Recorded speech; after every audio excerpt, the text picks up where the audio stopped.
Hello everyone, welcome back to the channel. I am Ayushi Negi. How all are you? I hope you all are good. You all are studying and you are revising. देखो revision is main. If you are not revising तो गलत कर रहे हो अपने साथ. No matter whether you have completed the syllabus or not, if you are not revising, things can go horrible.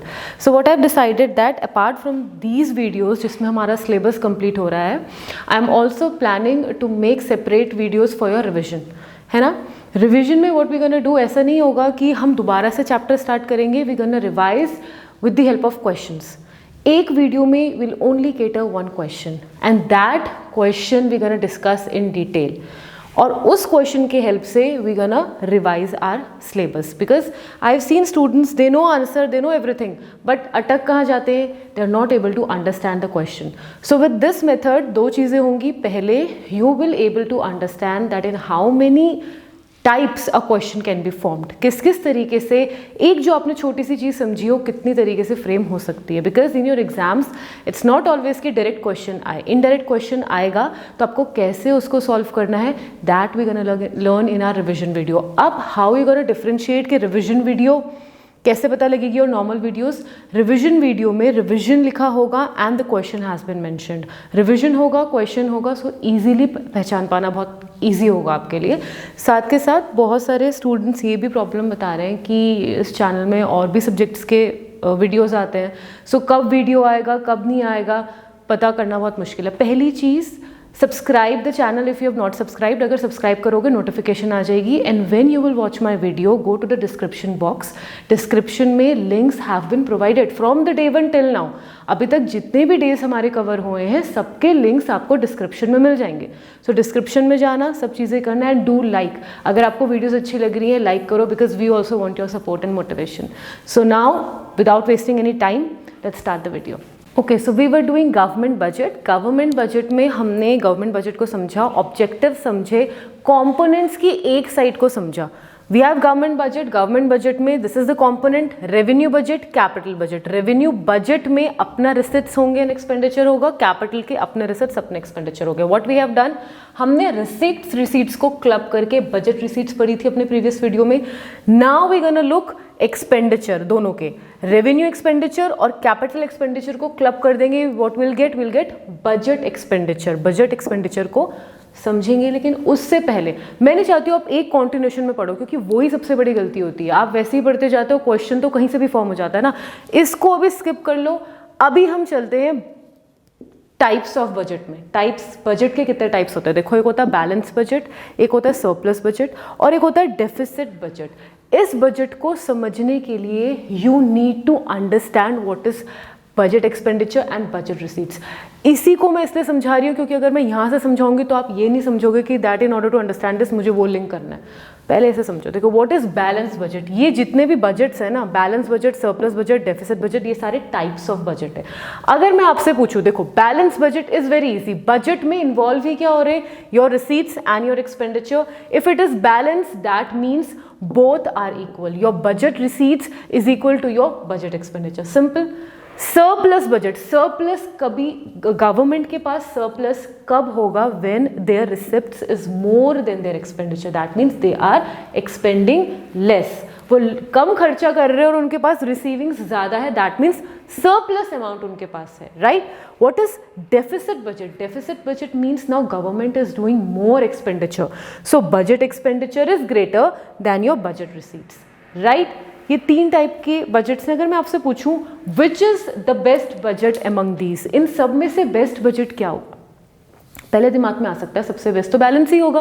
क्योंकि अभी तक हम इकोनॉमी में, इकोनॉमिक्स में यही तो पढ़ते आए, equilibrium point, stable point, balance point. तो बजट भी बैलेंस बजट हो जाना चाहिए कि जितनी बजट रिसीट्स हैं उतना ही बजट एक्सपेंडिचर हो.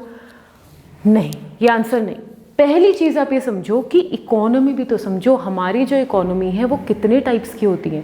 डेवलप्ड नेशंस होते हैं, डेवलपिंग नेशंस होते हैं, अंडर डेवलप्ड नेशंस होते हैं. जब तीन टाइप के नेशंस हैं और सब में अलग अलग तरीके के इश्यूज चल रहे हैं, प्रॉब्लम्स चल रही हैं, डिस्टर्बेंस चल रहा है, तो आप कैसे बोल सकते हो कि बैलेंस बजट हर इकोनॉमी में इक्वली फंक्शन करेगा. अब इसको समझो. बैलेंस बजट मीन्स जो गवर्नमेंट का बजट है, जो भी उन्होंने बजट प्रिपेयर किया है, वो क्या कर रहे हैं, जो भी उनके पास रिसीविंग्स आएंगी, रिसिट्स हैं, ये बजट रिसिट्स है। बजट रिसिट्स पढ़ा था ना कि revenue receipts and capital receipts, उन सबसे जो भी गवर्नमेंट के पास इनकम या रेवेन्यू जनरेट होगी उतनी ही वो एक्सपेंडिचर कर देंगे, फालतू एक्सपेंडिचर नहीं करेंगे, ना ही वो बोरो करेंगे, ना ही वो किसी टाइप का लोन लेंगे, ना ही वो कोई डिसइन्वेस्टमेंट्स करेंगे, कोई वेस्टफुल एक्सपेंडिचर नहीं करेंगे। जितना उनके पास आया उतना ही उन्होंने एक्सपेंडिचर कर दिया।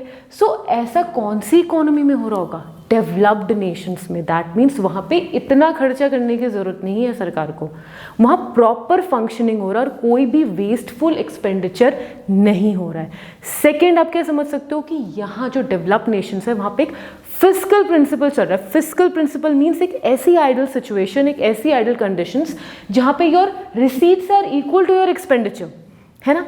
बट व्हाट इफ, ये कहाँ वर्क नहीं करेगा? व्हाट इफ अगर कोई इकोनॉमी रिसेशन फेस कर रही है या डिप्रेशन फेस कर रही है, इस केस में क्या हुआ? Your recession, your depression means इस इकोनॉमी में एग्रीगेट डिमांड कम है ना, योर एडी इज कम, एग्रीगेट डिमांड इज कम। वाई? बिकॉज कहीं ना कहीं लोगों के पास परचेजिंग पावर नहीं है, कहीं ना कहीं मनी की उनके पास दिक्कत आ रही है।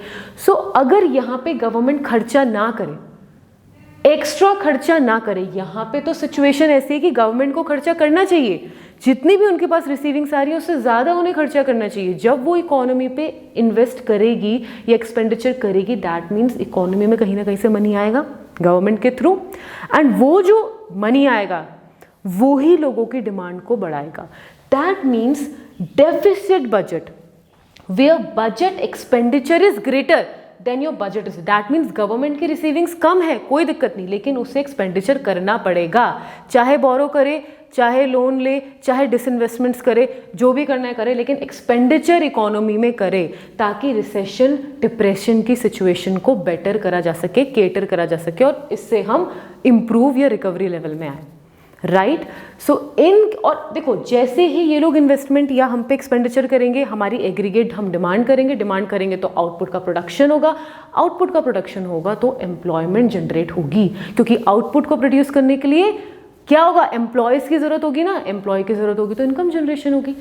रिसेशन डिप्रेशन करेक्ट करने के लिए विच is the best budget? Government को क्या बजट बनाना चाहिए? Deficit budget. राइट। अब समझ लो, डेफिसिट में समझ गया। अब कोई ऐसी इकोनॉमी जो इन्फ्लेशन फेस कर रही है, महंगाई फेस कर रही है, दैट मीन्स वहाँ एग्रीगेट डिमांड ज़्यादा है, लोग ज़्यादा खर्चा कर रहे हैं, ज़्यादा डिमांड कर रहे हैं। क्यों? क्योंकि वहाँ पे मनी ज़्यादा है लोगों के पास, ऐसी सर्कुलेशन चेंज चल रही है। तो उस केस में अगर गवर्नमेंट ज़्यादा खर्चा और करने लग जाए तो वर्स्ट हो जाएगा केस। वहाँ पे करना क्या है? इस इन्फ्लेशन को, इस एग्रीगेट डिमांड या एक्सेस डिमांड को हमें थोड़ा कंट्रोल करना है। कंट्रोल करेंगे कैसे? कौन सा बजट प्रिपेयर करेंगे? Surplus budget. दैट मीन्स वो बजट जहाँ पे गवर्नमेंट की जो रिसीविंग्स है वो ज़्यादा है और एक्सपेंडिचर कम है। दैट मीन्स एक्सपेंडिचर अब गवर्नमेंट नहीं कर रही है, वो अपना पैसा बचा रही है और उसे फ्यूचर में कभी यूज़ कर लेगी या किसी और इन्वेस्टमेंट पर्पस के लिए यूज़ कर रही है, बट इकोनॉमी में खर्चा नहीं कर रही है। So in case of your inflation और टू केटर दिस इन्फ्लेशन और excess demand, which is the best budget? Your surplus budget. Right? And in case of a recession or depression, your deficit budget is the best budget, and in case of your developed economy, balanced budget is the best budget. So it depends on country to country. अगर मैं आपसे पूछूं developed Nations कौन कौन से हैं, तो आपको पता है जो नॉर्डिक नेशंस होते हैं ना, जैसे डेनमार्क हो गया, फिनलैंड हो गया, नॉर्वे, आइसलैंड, ग्रीनलैंड, ये सारे नॉर्डिक नेशंस कहीं ना कहीं आपके टॉप 10 डेवलप्ड नेशंस में आते हैं। और अगर आपने रिसेंट में भी इंडेक्स निकला है, वर्ल्ड हैप्पीनेस इंडेक्स में इंडिया की रैंकिंग क्या थी? 139 आउट ऑफ 149। ज़्यादा 148 अफगानिस्तान की है, सबसे अनहैप्पी कंट्री है वो, और इंडिया की देख लो 139 है। अब देखो, इंडिया की है 139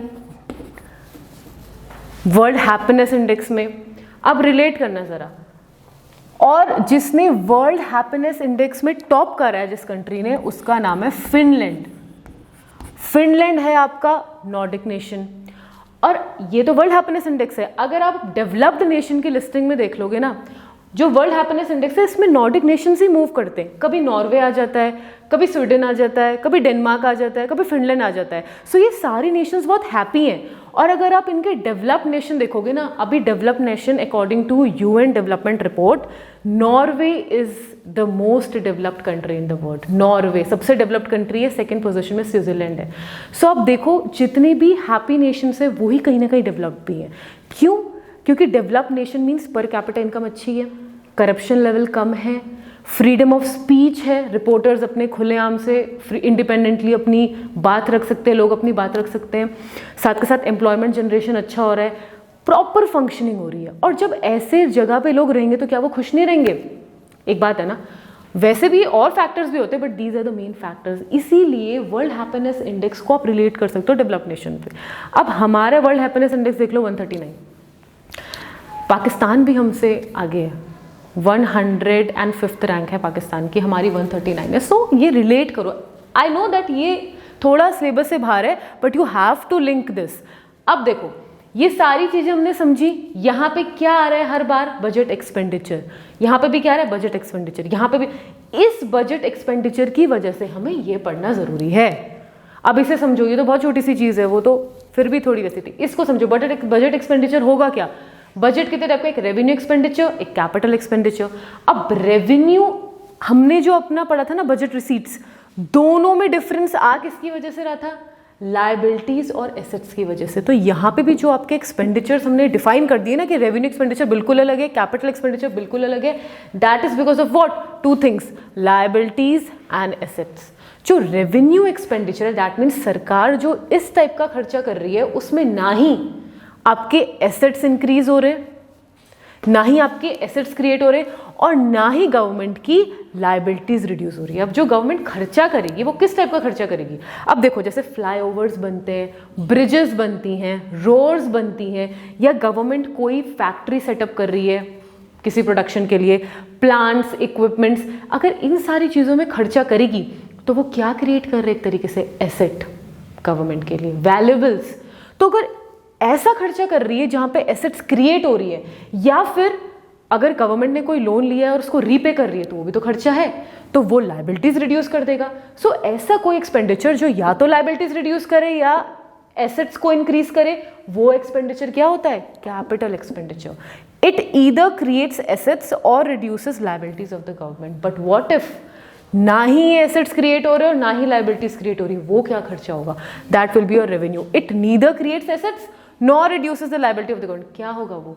सैलरीज, पेमेंट्स जो लोगों को देने, वो तो कोई लायबिलिटीज नहीं करा रहे, क्योंकि आप पेमेंट क्यों कर रहे हो? क्योंकि उन्होंने कोई काम किया है, इसीलिए आप उन्हें पे कर रहे हो, ठीक है? वो कोई एसेट्स तो क्रिएट नहीं कर रहे हैं ना। So any kind of payments that you are giving, salaries that the government is giving, वो एक्सपेंडिचर क्या होगा? Revenue plus pensions. पेंशन में भी तो खर्चा होता है, यूनिलेटरल ट्रांजैक्शन है, पेंशन मिल रही है, रिटायरमेंट पेंशन होगी तो यूनिलेटरल नहीं होगी, लेकिन फिर भी पेंशंस हो गई, सैलरीज हो गई, ओल्ड एज पेंशन हो गई, स्कीम्स हो गई, ये सारे के सारे एसेट्स थोड़ी क्रिएट कर रहे हैं, बट सरकार के तो खर्चे हैं ना। सो सैलरीज ये सब किस में आ जाएगा? रेवेन्यू एक्सपेंडिचर में। और यही आपका पूरी चीज़ थी। सो हमने बजट रिसिप्ट्स पढ़े, बजट एक्सपेंडिचर पढ़ा, इन दोनों की एप्लीकेशन हमने यहाँ पढ़ी कि कैसे इकोनॉमी में कौन सा बजट। अब देखो इससे कितने एग्जाम में कभी ऐसा क्वेश्चन नहीं आएगा, आ गया तो बहुत बढ़िया बात है। कभी क्या ऐसा क्वेश्चन आएगा व्हाट इज बजट एक्सपेंडिचर? कभी भी नहीं आएगा। वो तो बस आपको समझा रहे ताकि आप उसे यहाँ इम्प्लाई करो। अगर मैं आपको एक स्टेटमेंट फॉर्म में बोलूँ that does surplus budget reduces aggregate demand, does surplus budget reduces aggregate demand, से ट्रू और फॉल्स, क्या करोगे?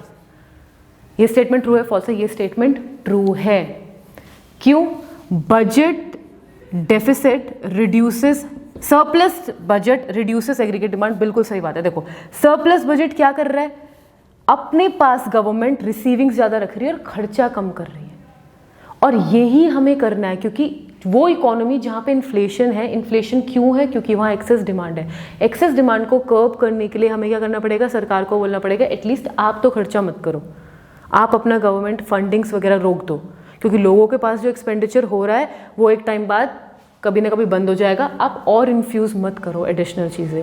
इस वजह से कभी भी किसी इकॉनमी में अगर इन्फ्लेशन हो तो वहाँ सरप्लस बजट लगा दो, और सरप्लस बजट हमारे एग्रीगेट डिमांड को क्या कर देगा, रिड्यूस, क्योंकि अब हम डिमांड कम करेंगे ना जब एक्सपेंडिचर कोई और हमें पैसा दे ही नहीं रहे। सो इस तरीके से चीज़ें रिलेट करो। क्वेश्चन डायरेक्ट नहीं आएंगे, डायरेक्ट आ गए that means you are lucky, direct नहीं आए इनडायरेक्ट आए तो ऐसे कैटर करना है। क्वेश्चन ऐसा भी आ सकता है, does surplus budget increases aggregate demand, falls. Aggregate demand को अगर इंक्रीज कर देगा दैट मीन्स सरकार ज़्यादा एक्सपेंडिचर कर रही है लोगों पे, और ये तो कर ही नहीं रही है सरप्लस बजट में।